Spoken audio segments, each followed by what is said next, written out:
parfait et la bonne communication, l'activité au cœur de votre vie.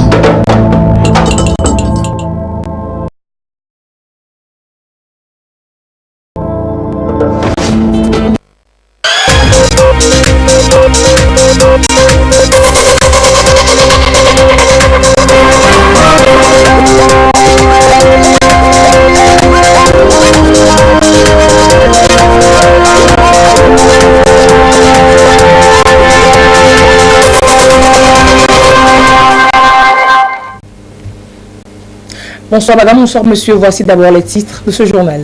Dissémination des résultats du récent colloque sur la constitution togolaise pour une meilleure information des populations. Les professionnels des médias sont eux-mêmes informés. Ils étaient hier à Palimi. Le président français annonce un renouveau dans les rapports entre son pays et le continent africain devant les étudiants aujourd'hui à Ouagadougou.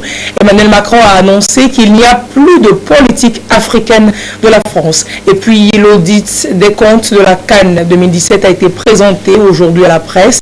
Et grande ligne de ce rapport dans ce journal. On ouvre ce journal en vous parlant du nouveau site de l'Assemblée nationale. Les travaux de construction avancent comme prévu et le bâtiment pourra donc être livré en avril prochain. Le président du Parlement, Daman Dramani, est allé cet après-midi constater les 72% de taux de réalisation des travaux. On le verra avec Augustin Kossi dans le courant de cette édition. Je vous l'annonçais en titre, désigné pour faire l'audit des comptes de la participation du Togo à la Coupe d'Afrique des Nations en 2017. Le cabinet International Investment Corporation, IIC, était face à la presse ce matin pour présenter son rapport. L'événement s'est déroulé en présence du ministre en charge des sports. Plus de précisions sur ce rapport avec Jean-Kofi Edeji. Le Togo a pris part à la dernière Coupe d'Afrique des Nations Gabon 2017, la 31e édition qui s'est déroulée du 14 janvier au 5 février. Pour la participation des éperviers à cette CAN, l'on a souvenance qu'un comité de mobilisation des fonds avait été mis sur pied. Plus de 4 milliards de francs CFA, dont la plus grande partie provenant de l'État togolais, avait été mobilisée et gérée lors de la Coupe continentale où les éperviers n'avaient pas franchi le cap du premier tour. Aujourd'hui, il est question de situer l'opinion sur la manière dont les fonds ont été gérés et c'est le cabinet d'audit International Investment Corporation qui s'en est chargé. Il prend en compte toutes les activités sportives de la période allant de la qualification à la participation. Côté transport, on a constaté qu'il y a eu quand même un gros problème avec une société dénommée Rada Service. Et ce que j'ai compris, c'est même une société d'un Togolais installé au Gabon. Donc cette société a, par exemple, facture à 240 000 francs. La voiture VIP climatisée plus carburant avec chauffeur, la même voiture facturée par une société gabonaise, Multitransport Gabon, à 150 000 francs. Vous voyez?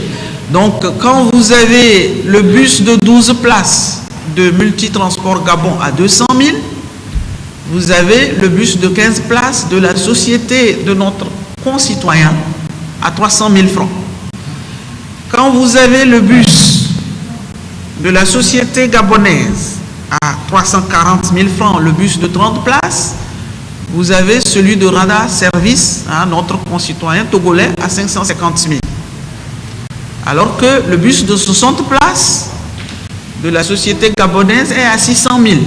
Finalement, quand on compare ce qu'on a payé à Rada Service par rapport à ce qu'on a payé à Multitransport Gabon, il y a quand même 10 millions de, personnellement je pense, de surfacturation. On a renouvelé, on a envoyé des mails, on a téléphoné, donc j'ai appelé des gens en Suisse, en France, à Dakar, au Gabon. Oui, on a donc, vous savez, nous savons qui a géré quoi. Et évidemment, si je prends par exemple l'hôtel Assali, on a eu une facture, mais nous avons invalidé cette facture. Et à force d'insister, ils nous ont envoyé finalement la bonne facture au vu de toutes les insuffisances significatives que nous avons relevées. notamment dans la gestion des fonds mis à la disposition pour les activités préparatoires. Nous ne pouvons pas attester que les comptes de la CAN 2017 sont exacts. Nous pensons que ces comptes ne sont pas exacts. Nous ne pouvons pas les certifier. L'État togolais avait également pris toutes les charges pour la retransmission des matchs. Ces droits de retransmission s'élèvent à 852 millions de francs CFA. Tout en se réjouissant de la publication de ces comptes, le ministre en charge des sports promet plus de transparence pour les prochaines participations. On a découvert un certain nombre de choses que nous allons corriger. Sur les prestataires de services qui sont intervenus, ce qui n'était pas dans les règles, nous avons ça, on ne vous l'a pas dit, mais j'ai refusé une facture de 9 millions, une facture de 6 millions. Je dis non, on ne s'est pas engagé à ça. Il y a eu des erreurs d'appréciation, des erreurs de gestion. On a vu que quand on envoie des précurseurs, il faut mettre des garde-fous. Il faut mettre des garde-fous. Quand ils ramènent quelque chose, il faut renvoyer une autre équipe indépendante sans qu'ils ne le sachent pour aller voir effectivement si ce qu'on vous a ramené est effectif ou pas effectif. Donc il y a un certain nombre de correctifs qui seront apportés. On ne détourne pas les fonds publics à des fins personnelles. Des recommandations ont été faites par le cabinet IIC pour une meilleure gestion des fonds les années à venir. Entre autres recommandations, le respect des règles dans la passation des marchés publics et la création d'un compte spécifique pour le football. C'était donc le rapport d'audit des comptes de la CAN 2017 présenté aujourd'hui à la presse. Alors une autre question, quelle constitution pour le Togo? C'est une question de politique. Le Centre de droit public de l'Université de Lomé semble avoir sa petite idée sur la question depuis le colloque international organisé à cet effet il y a quelques semaines à Lomé. Il faut à présent partager les résultats. Ainsi, après Kara la semaine dernière, c'est à Palimé que les professionnels des médias, faiseurs d'opinion, ont été conviés hier pour se voir eux-mêmes édifiés sur les enjeux de la révision constitutionnelle et la traditionnelle question du retour à la loi fondamentale de 1992. Nous vous proposons le compte rendu de cette rencontre avec notre reporter Ekwe Salah. L'Université de Lomé a tenu en octobre dernier un colloque international axé sur les 25 ans de la Constitution togolaise. Le Centre de droit public de l'Université de Lomé partage ici à Palimé les conclusions de ce colloque avec les animateurs des émissions interactives et producteurs en langue nationale des régions maritimes et plateaux. Il est donc question de les amener à comprendre les enjeux des réformes politiques. Aujourd'hui, il y a déjà une constitution en place. Et lorsqu'il y a une constitution en place, on ne peut pas retourner à une constitution antérieure. On peut prendre les dispositions de l'ancienne constitution pour l'introduire dans une nouvelle constitution. C'est vrai qu'aujourd'hui, on ne fait pas place suffisamment aux spécialistes. Tout le monde en va de son côté. Mais c'est des discussions, si on ne sait pas, on ne prend pas garde, vont cristalliser davantage les rapports. C'est tout à fait normal de restituer les conclusions de ce colloque international aux médias afin que les populations, eux aussi, soient informées sur ce qu'il en est vraiment et que vous aussi, lors de ces débats, vous puissiez véritablement cadrer les échanges. À travers cette démarche, le Centre de droit public de l'Université de Lomé souhaite que le groupe cible puisse disposer de la bonne information à donner aux populations pour ainsi contribuer à l'apaisement social et à la consolidation de l'état de droit. Et retournons sur le site du nouveau siège de l'Assemblée nationale. Les travaux de construction avancent comme prévu et le bâtiment pourra être livré en avril prochain. Le président de l'Assemblée nationale, Dama Dramani, est allé cet après-midi constater les 72% de taux de réalisation des travaux. Allons voir aussi avec Augustin Kossi.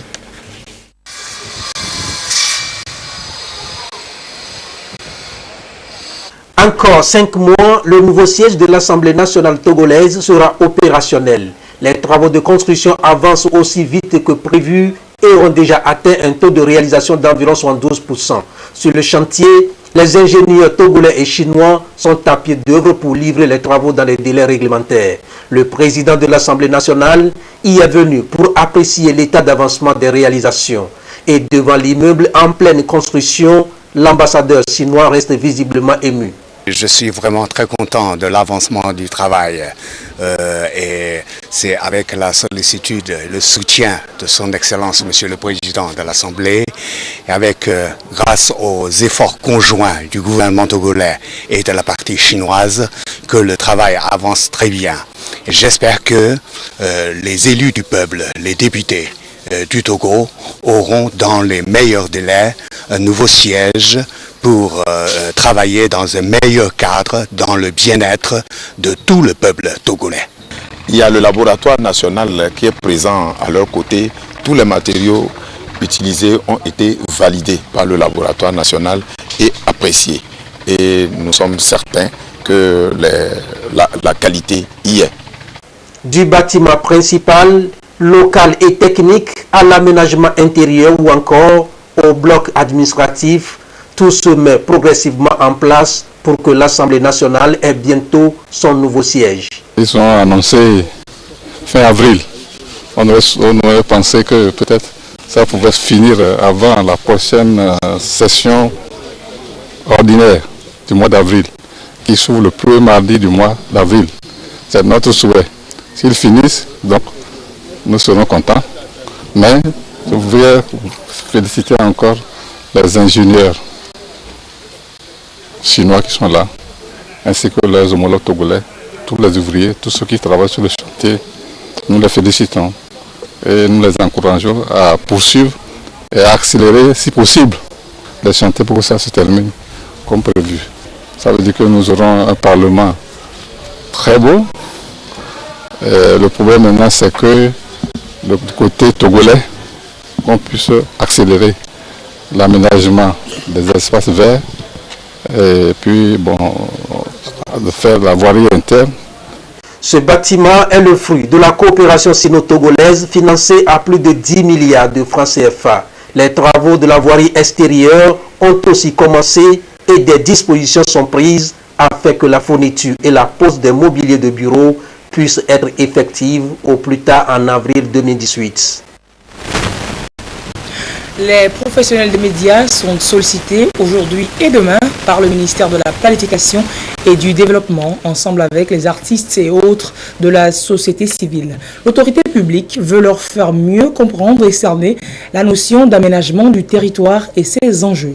Fafa Dalmeda et Gérard Lagoudou nous rendent compte ici de la rencontre d'échange ouverte ce matin à Lomé. Le Togo fait face à un déséquilibre lié à la répartition spatiale des populations, des ressources naturelles et des activités économiques.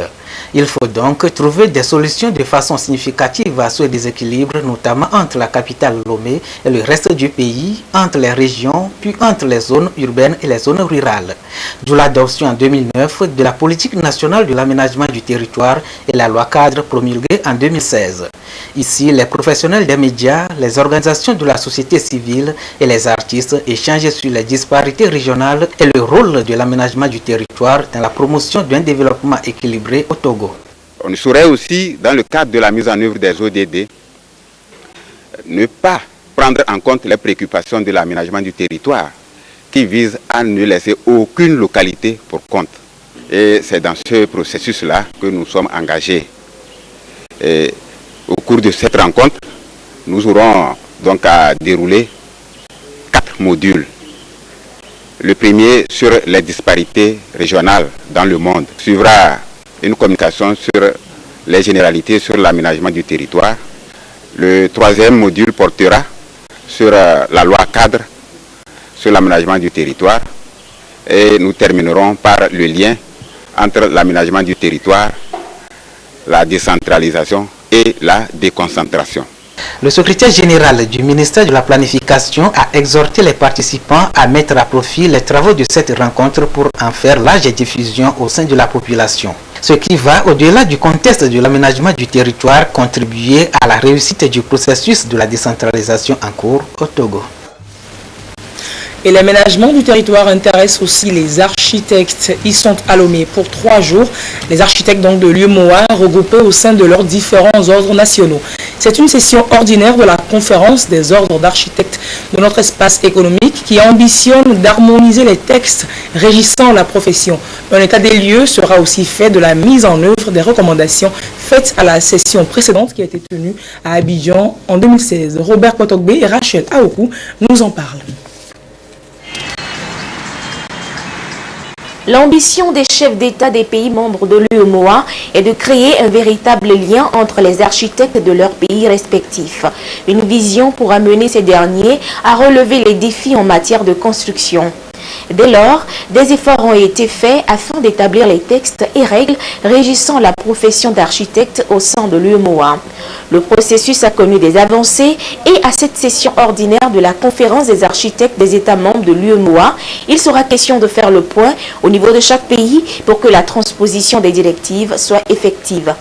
Pour le cas du Togo, les deux directives, bien que n'étant pas encore transposées, sont quand même appliquées dans leur esprit. C'est ainsi par exemple qu'il y a un architecte de nationalité nigérienne qui est établi au Togo aujourd'hui et inscrit au tableau de l'ordre des architectes du Togo. Il y a un architecte malien qui a un projet à Lomé et qui est inscrit au tableau de l'ordre des architectes du Togo comme architecte en circulation. Donc il est dans notre registre d'accueil. On va voir ce qui se fait dans les autres pays. Nous allons également avoir des discussions sur l'inscription des architectes étrangers dans les pays membres de l'UEMOA et également une discussion sur l'organisation des concours au niveau de l'espace UEMOA de façon à avoir une harmonie en fait de textes. Et ça permettra justement aux pays qui ont un certain retard de voir un peu quelles sont les embûches et trouver des solutions pour pouvoir aller assez rapidement dans cette transposition. Le Togo, pour sa part, est prêt à appuyer les architectes dans leur mission. Les moyens seront donc mis à leur disposition. Votre présence à Lomé, ce jour, à cette session ordinaire, montre la preuve de votre volonté d'assumer votre part de responsabilité et d'anticiper ces évolutions actuelles et futures pour mieux faire face aux exigences que requiert le professionnalisme de votre corps de métier, notamment en matière de qualité et de sécurité face à la mondialisation et à l'évolution de la technologie. Pour sa part, le gouvernement togolais, sous la pression du président de la République, président en exercice de la CEDEAO, dont l'action est lançable en faveur de l'intégration communautaire, sous-régionale et africaine, ne ménagera aucun effort pour la mise en œuvre des solutions qui seront prises. La première journée de cette session a été marquée par la prestation de serment de nouveaux architectes. Ils viennent agrandir la famille de l'Ordre national des architectes du Togo et s'engagent à œuvrer pour l'intérêt public. Des architectes qui aujourd'hui conçoivent leurs projets en prenant en compte le facteur environnement. Tout le monde met la main à la pâte face à la dégradation constatée. Au Togo, entre autres mécanismes de protection de l'environnement, on a le processus RED+, qui s'attaque à la déforestation et à la protection des forêts. Une rencontre d'évaluation s'est ouverte ce matin à Lomé. Sergine Raimondo et Antoinette Romao-Vovor nous en parlent dans ce sujet. Depuis 2 ans, engagés dans un processus de réduction du gaz à effet de serre. Ceci afin de permettre aux arbres et aux forêts de jouer leur rôle écologique et socio-économique. À cet effet, la conduite de ce processus devra aboutir à l'élaboration d'une stratégie nationale RED+. Il est alors important de faire une évaluation environnementale et des consultations régionales en vue d'intégrer les considérations environnementales et sociales dans le processus de préparation RED+. Avec les séries d'études analytiques que nous avons lancées et qui vont nous fournir des données fiables, qualitatives et quantitatives, nous aurons un document de stratégie duquel découleront des options stratégiques. Ces options stratégiques seront nombreuses et il est normal qu'on procède à leur évaluation environnementale et sociale pour déterminer les impacts positifs et négatifs afin de pouvoir dégager les meilleures options pour notre pays.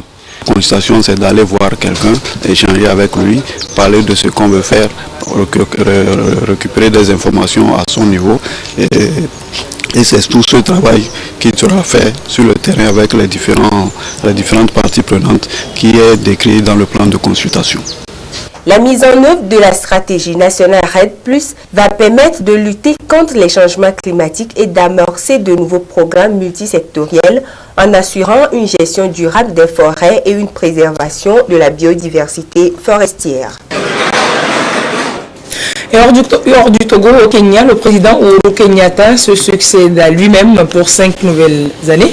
Cela met fin à un processus électoral à rebondissement. Le nouveau président a prêté serment aujourd'hui devant plus de 60 000 personnes réunies dans un stade du nord-est de la capitale Nairobi, la capitale où justement des manifestations ont fait 2 morts. Emmanuel Macron à Ouaga, devant les étudiants représentant la dynamique jeunesse africaine, a annoncé aujourd'hui un renouveau des relations entre son pays et l'Afrique. C'était la première étape de sa première tournée africaine depuis son élection, en route pour une grande rencontre entre l'Union européenne et l'Union africaine. Il a ainsi fait savoir les grandes lignes de sa nouvelle politique de coopération avec le continent africain. On regarde. Président français et burkinabé côte à côte pour une visite lourde de sens. C'est la première tournée d'Emmanuel Macron sur le continent africain. Pour dévoiler sa politique africaine, il choisit de s'adresser à la nouvelle génération, dont il se revendique. Je suis d'une génération de Français pour qui les crimes de la colonisation européenne sont incontestables et font partie de notre histoire. Je suis d'une génération où on ne vient pas dire à l'Afrique ce qu'elle doit faire. Quelles sont les règles de l'état de droit? 1h45 de discours, des engagements et une séquence inédite. Le président français s'adonne avec humour à un jeu de questions-réponses devant les 800 étudiants de l'amphithéâtre. Le ton est plus sérieux lorsqu'il s'exprime sur des sujets polémiques. Paris, il est dans l'émancipation des femmes.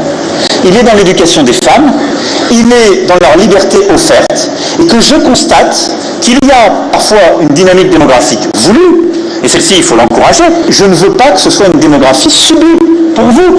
Pas de tabou non plus pour répondre aux questions récurrentes sur le franc CFA. J'ai pas de fétiche. Le franc CFA, la France, elle n'en est pas le maître, elle en est le garant.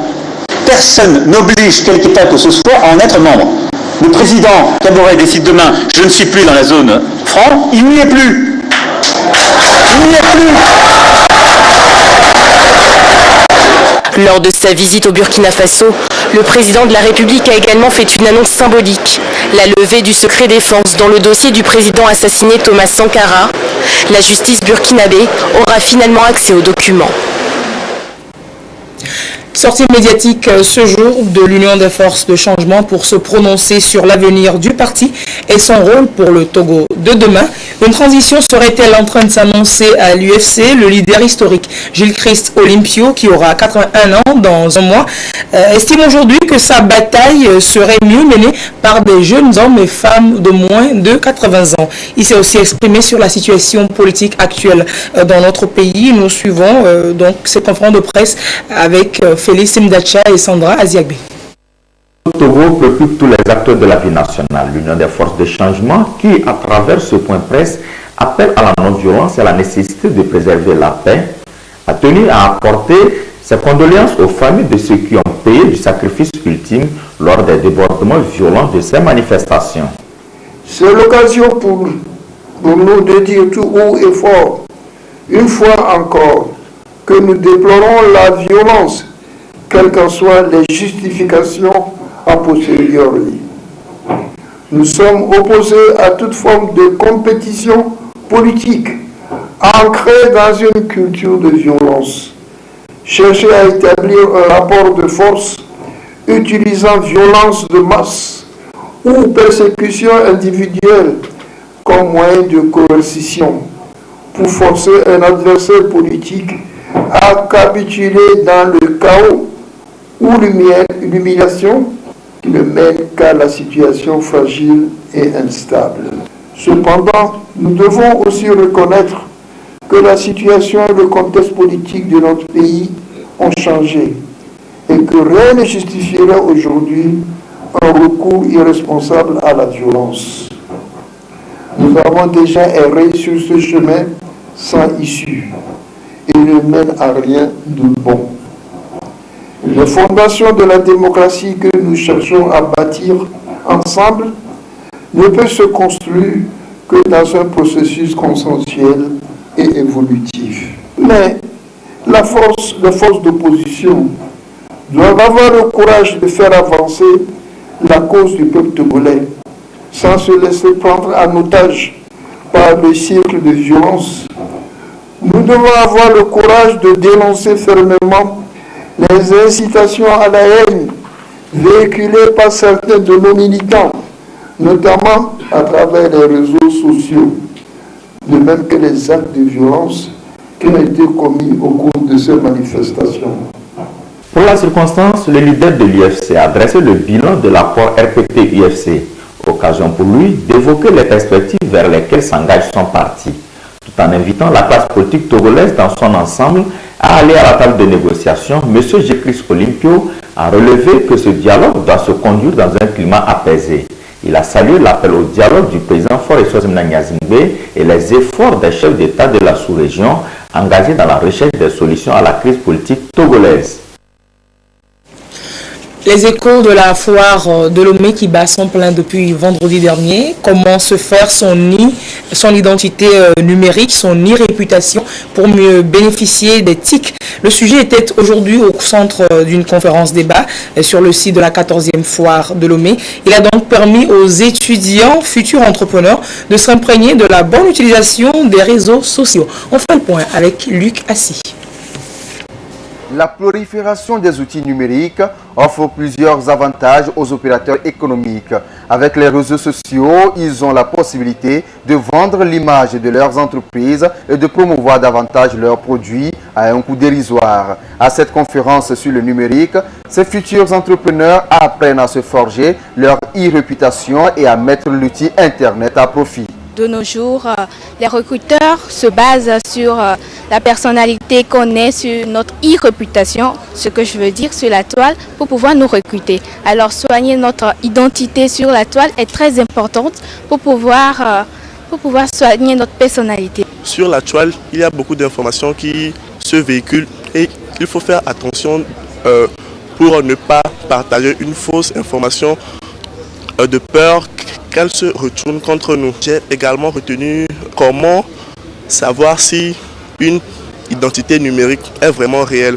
Il faut bien observer le profil de la personne, voir la périodicité de publication des informations et de savoir si cette personne est vraiment régulière dans les choses qu'elle publie. Se faire une identité numérique saine et accrochante passe aussi par des publications pertinentes et responsables sur la toile. L'e-réputation se construit de jour en jour et ça commence maintenant. Par exemple, je m'appelle Silvio Combé et que sur internet je trouve par exemple James Bond comme pseudonyme sur mes profils Facebook, Twitter, Instagram et consorts. Ça ne marche pas. Aujourd'hui, les recrutements se passent aussi en ligne. Ou encore si vous postulez à des postes, vous postulez à des offres d'emploi, il y a des gens qui vérifient votre identité numériquement, qui veulent savoir si sur Internet vous avez une bonne réputation. Donc imaginez qu'on cherche votre identité sur le web et qu'on ne la retrouve pas, alors que vous avez une très bonne réputation. Et aussi, il faut toujours vérifier les informations que nous postons. Il y a aujourd'hui cette vague-là sur Facebook ou encore sur WhatsApp où on diffuse des informations et on écrit lu ailleurs, vu ailleurs. Mais attention, ça nous engage. Ce n'est pas une source crédible. Le Togo a adopté il y a 2 ans un code pénal qui criminalise là l'article 497. Loin de constituer des obstacles, les terminaux numériques devraient servir d'interface entre les sociétés, les entrepreneurs et les consommateurs. Et sur le site de la foire toujours, Canal Plus Togo a procédé cet après-midi au lancement de ses nouvelles offres pour cette fin d'année. Il s'agit de l'incroyable Noël où le prix du décodeur est ramené à 5 000 francs et toutes les chaînes Canal offertes pendant 15 jours dès l'abonnement à la formule évasion. Plus d'informations dans ce reportage de Clarisse Atiké. Canal Plus Togo revient avec des offres alléchantes pour cette fin d'année. Avec l'offre spéciale l'incroyable Noël, le décodeur Canal Plus est maintenant à 5 000 francs CFA avec l'abonnement à partir de la formule évasion. En plus, toutes les chaînes sont offertes pendant 14 jours. Cette fantastique offre promotionnelle dure jusqu'au 24 décembre 2017. Pour nous, le matériel est un prérequis parce que sans matériel, vous ne pourrez pas avoir accès à nos chaînes. Donc on essaye de le mettre le prix le moins cher possible pour que le maximum de personnes puissent s'équiper et avoir accès à toutes nos chaînes. Donc après, chacun est libre de choisir son bouquet.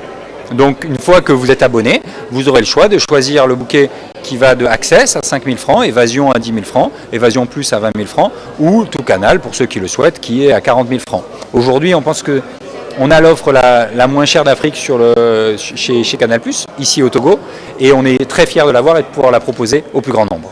Le décodeur plus l'abonnement à partir de la formule Évasion revient maintenant à 15 000 francs CFA. Et ce sont de magnifiques programmations, du grand cinéma pour toute la famille et un contenu pour tous les âges.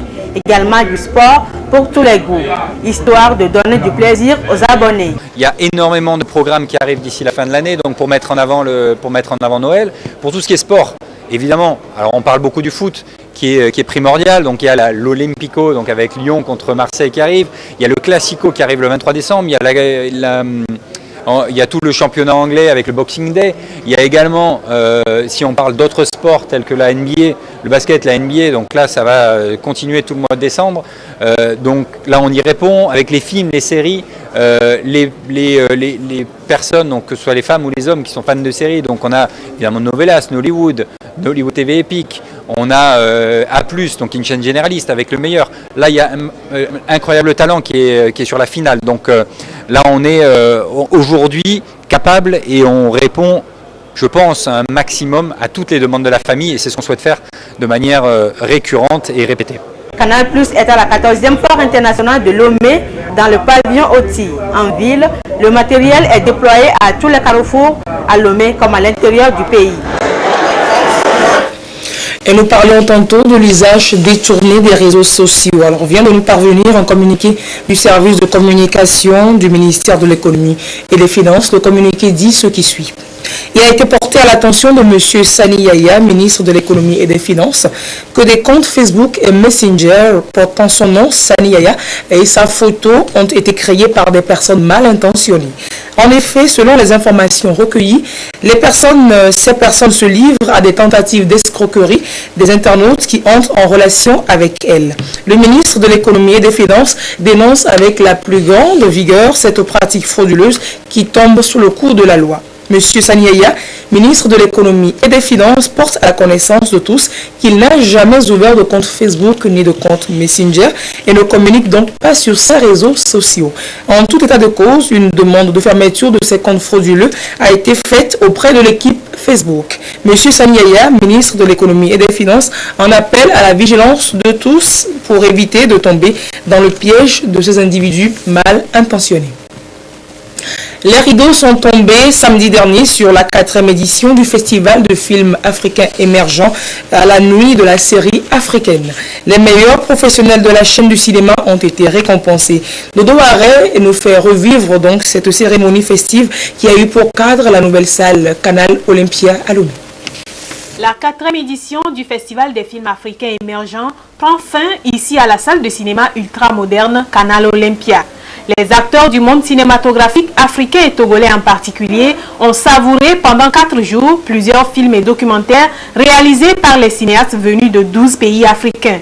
Le film Pile à l'heure du cinéaste ivoirien Mariam Doumbouya a reçu le prix de la meilleure fiction et le cinéaste togolais Clémence de Souza a reçu le prix du meilleur documentaire à travers son film Comme si on n'a plus de valeur. Cette histoire, j'ai regardé autour de moi et puis je l'ai écrite. C'est le quotidien de tout ce qu'on fait, quoi. C'est vrai que les films qui étaient en compétition étaient aussi des films de valeur, mais ça me fait vraiment plaisir d'être la lauréate ce soir. Et le sentiment aujourd'hui, c'est de comprendre que le message que je voulais faire véhiculer à travers ce film est passé et que ça a été compris. Et le sentiment, c'est la joie de voir qu'un travail bien fait a été récompensé. Les professionnels du monde cinématographique se sont réjouis de l'excellent talent des jeunes cinéastes africains qui ont su bien le démontrer à travers leur réalisation. Et avec la 4e édition, il a démontré qu'il est un grand homme de cinéma. Et je ne peux que le féliciter. Ça, c'est un éclat, ça a bien réussi et on ne peut pas dire mieux.